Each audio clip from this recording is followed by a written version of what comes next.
Okay, Doctor Strange stars Benedict Cumberbatch. My computer's right here, so I'm just reading off of there basically. Chiwetel Ejiofor. How I'm pretty sure I pronounced that wrong, but touchdown. Rachel McAdams, Mads Mikkelsen, Tilda Swinton.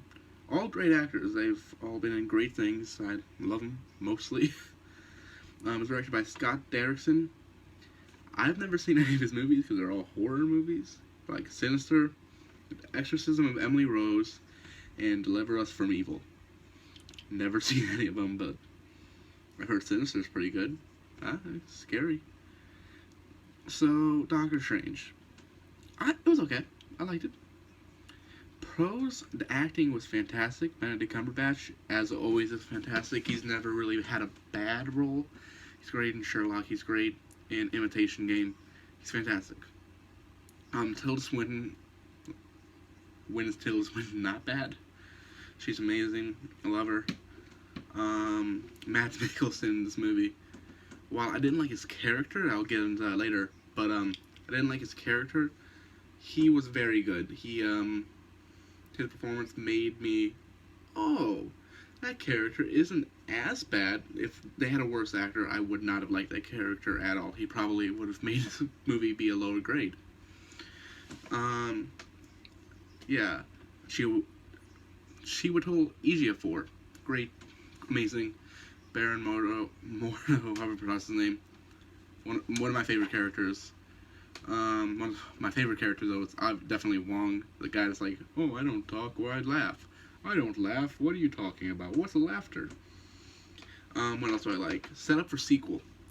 The setup for Doctor Strange 2 or Infinity Wars is absolutely fantastic. They made it so I didn't. I, I could still watch this movie without having seen any other Marvel movie. Fine, I can go watch the next. I could go never have seen a Marvel movie, only see this movie and be like, okay, that was a good movie. I wouldn't want to go see the other ones. I wouldn't have a need to go see the other ones, but they set it up so where if I wanted to, I could. And it was a great jumping off point for future movies. It's very good. What else? Visuals are insane. They are truly epic. There are things I didn't know could happen with CGI, or there are things that are quite unfathomable. They're insane. Comic book lovers are gonna love this. It's very except for one thing, which we'll get into later. It's very true to the comics, to its origin. It's very there's scenes taken from comic storylines, which is very good in my opinion. The visuals are insane. I already said that.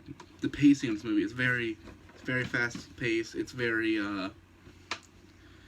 like I was never bored in this movie. I was always like, oh, I want to know what's happened. It's engaging. One of my favorite scenes in the movie is the scene where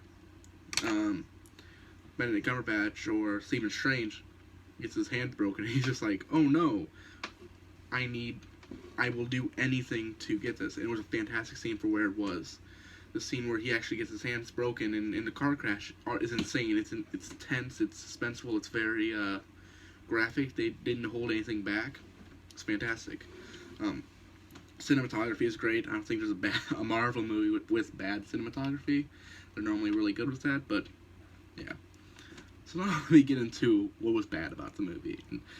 There wasn't a lot, but there were some bad things.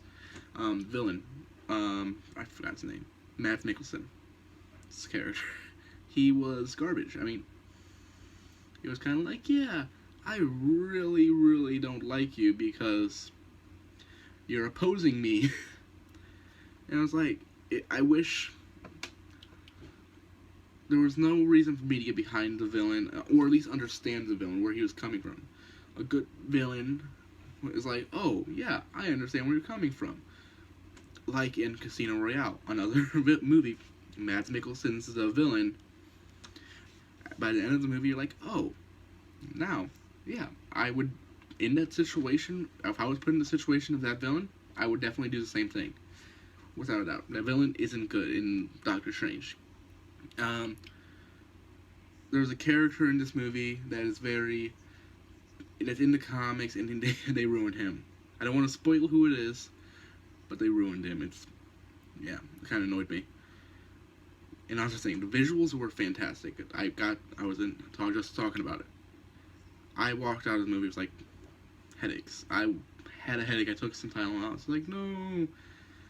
It hurt.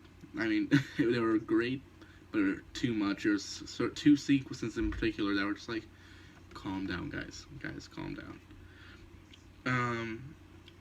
Two more things that one thing I really didn't like that much was, I personally wanted to see more of Stephen Strange, basically Doctor Strange, before he became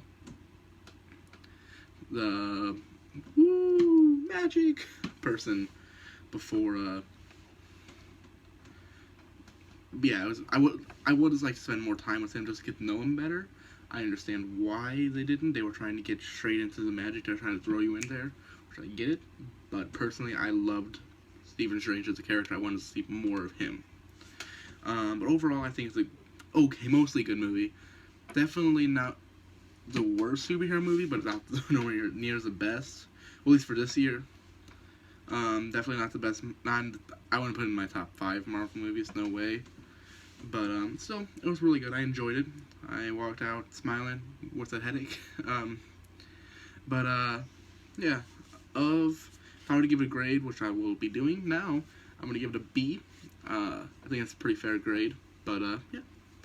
I hope you enjoyed my review for Doctor Strange, and I'll see you soon. I'll probably review a movie sometime over this week, maybe 1 or 2.